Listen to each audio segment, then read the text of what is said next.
Hello again, everybody. Zack Attack is here with the Atakline.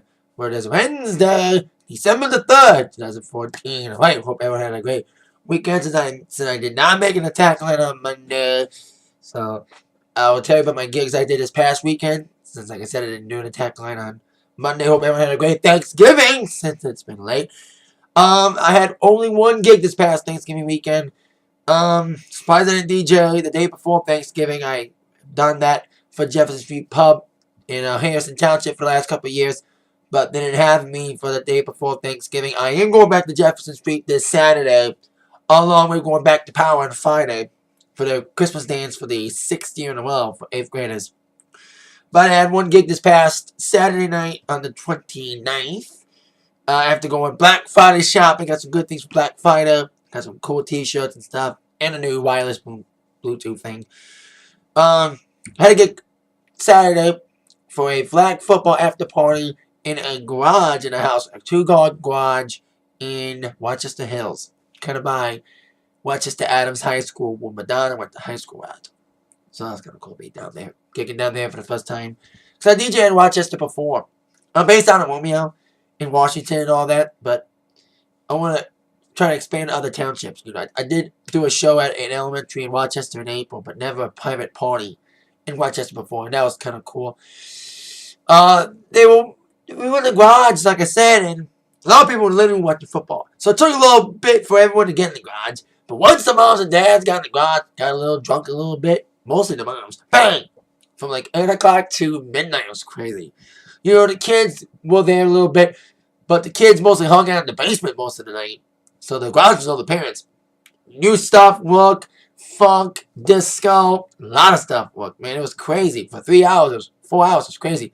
We were supposed to be staying, I was booked 7 to 11, ended up playing to midnight. The cops came. Even in a garage party, the cops come.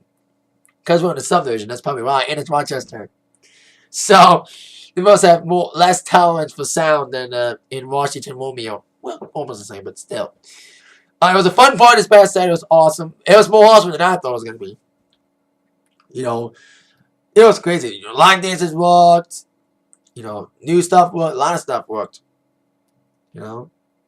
Jesse's Girl by Rick Springfield was the only clunker. But besides that, it was a fun party this past Saturday in Rochester Hills. And like I said, I got 2 gigs this upcoming week. Friday at Power Middle. And a ball gig on Saturday night at Jefferson Street Pub. My first appearance there since last December. So it's been a long time since I played there. So we'll see what comes out of that. Now, all of the entertainment news for this day. Since I didn't do a Atakline, like I said, on Monday, #1 movie time. For the 2nd week in a row, The Hunger Games remains at #1 with a decent 30 or 40 mil second week. Thankfully defeating that piece of shit animated bullshit known as Babies of Madagascar. Yay! Yay! Beat the animated movie. Yay! But it still lands in a very impressive #2 with 25 mil.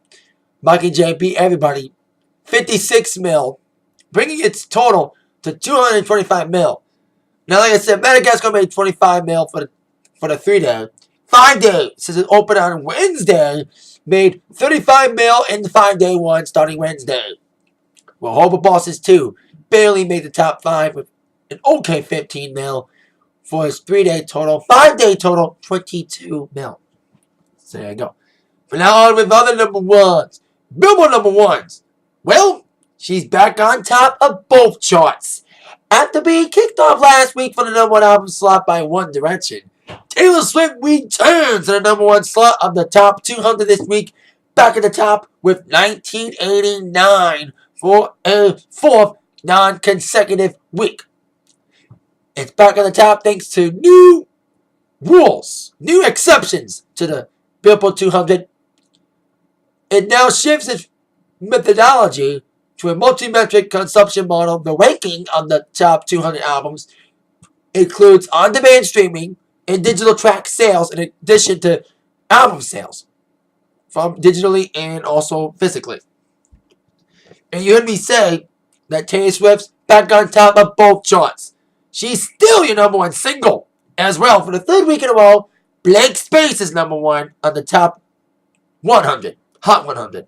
So back on number one album, and still number one on the singles charts. So congrats to Taylor, back on top of the albums and still number one single, like I said. Now, on with news on a band that has been experiencing a lot of hardship lately, but are getting back on the road next year.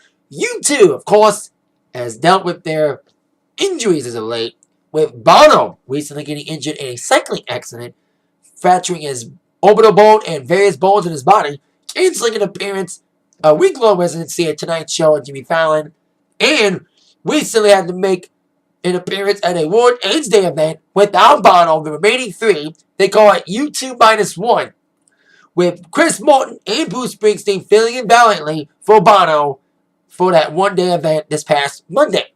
But they won't be filling for Bono on the new tour they just announced. They've been sparking rumors about a tour. They've been thinking about a tour, because everyone knows U2 always releases an album and always tours. Well, they announced a tour today. Despite Bono's injury, they are certain that he'll be ready and raring to go for the Innocence and Experience tour, kicking off in May in Vancouver, Canada. Now, the tour will be a little bit different than the past. First things first, they're going back to arenas for the first time since the Vertigo tour in 2005. And not doing stadiums, like I said, and they're doing 2 nights in each city. Now, each night will be totally different, and that the stage will be in the middle of the arena, and in the round stage, as they say, according to Billboard magazine, that the arena production will feature its own innovation, following in the U2 360, the Big Claw, that happened on the last tour. The staging will be in the middle of the bowl and spanning the length of the arena floor. They'll have a video screen, a double-sided screen running above the stage. Like I said, each night will be 2 nights, and tickets start at $30, and tickets go on sale on Monday. No Detroit date yet, though. The nearest city for Detroit is Toronto and Chicago. I'm going to Toronto. Deciding what date, though. The 6th or the 7th. I've been to Toronto before for WrestleMania at the Sky Dome, Depeche Mode at the Molson Able Theater, and also going to see U2 at the Air Canada Center, because I live close to Canada. You know, you live in Michigan, specifically Detroit, Northeast Michigan, you're close to the border.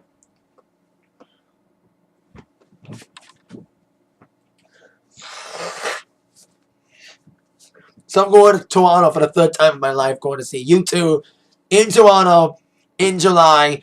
Other cities on the probably the first U.S. leg of the tour will feature San Jose, Phoenix, 4 nights in the fall to make up for canceling K-Rock's Acoustic Christmas. They had to cancel that because of Bono's injuries. And also Chicago, like I mentioned, and New York City. They're doing a European leg as well, kicking off in Turin, Italy, and going to London, Glasgow, Paris, among others. And knowing U2, this will probably be a 2 or 3 year affair. So it means them going to Detroit and other cities they skipped, like Philly, Nashville, and these other cities eventually. But I'm not going to wait for them to come to Detroit to probably 2016. I'm going to Toronto in 2015. Like I said, and I'll be getting those tickets Monday morning. So there you go. U2 back on the road again this May.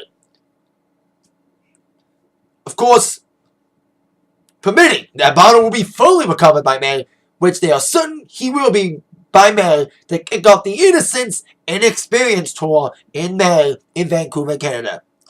So there you go. Now, U2 will be celebrating the New Year's at home since Bono was injured, but other bands will be doing other New Year's events, including, of course, people planning the New Year's Rockin' Eve.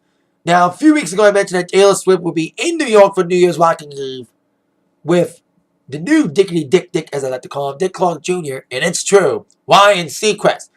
New bands have joined Taylor Swift in Times Square when it comes to performing on the New Year's Eve show in New York. Idina Menzel, Miss Let It Go herself, will perform alongside Magic and Florida Georgia Line in New York. Well, there'll be people performing in Nashville at the show as well. Gavin DeGraw and Lady A. And of course, what would New Year's Rockin' Eve be without a concert from the West Coast, LA, with Fergie hosting the festivities once again? with performances from One Direction, Charlie XCX, and Megan Trainor. So there you go with that. New performance added to the New Year's Rockin' Eve. And I got a good New Year's Eve, so there you go. Can't wait for that. Done the same party for a couple years in a row. Now, speaking of Nashville, last night, CMT honored their top artists of the year, including Keith Urban, the aforementioned Florida Georgia Line, Jason Aldean, and Miranda Lambert. One of the artists that was receiving one of the Artists of the Year awards was unable to attend in person. Of course, referring to Luke Bryan, who had to pull out of that appearance at the CMT Awards and another appearance at a charity concert in Kentucky due to the death of a family member over the weekend, as his brother-in-law passed away this past Thanksgiving weekend. No word on the cause of death, but Luke Bryan and his family has been not immune to death in the last couple of years. His brother died a few years ago, which was the reason why Drink a Beer, one of the most emotional songs he's sung, is very important to him. And it was sung by Lady A during the special, I heard. Last night, in lieu of Luke not being there, they sung it for him. And his sister died a couple years ago as well, and that's who was married to the brother-in-law who just died. So basically, kids could be orphaned. But I hope they figure that out. It's so sad when you lose parents, especially two parents within a couple of years span. So thoughts and prayers go out to Luke and his family at this tragic, sad time, as Luke had to stay at home in Georgia to mourn with his family instead of being at the CMT Artist of the Year event last night. And on a other note, Bobby Keys, saxophonist for the Stones, passed away last night at the age of 67. Rolling Stones, of course, just finished up their Australian tour, and they released a statement saying that they are saddened by the death of Bobby Keys. No cause of death there as well. And Keith Richards released his own statement saying he's beyond sad. He was very close to Bobby Keys. He was a decent saxophonist, because I've seen some of the Rolling Stone live DVDs. So rest in peace to you, Mr. Bobby Keys, and thoughts and prayers to your family as well. So there you go. Speaking of family, Modern Family returns after a 1 week break after taking Thanksgiving off.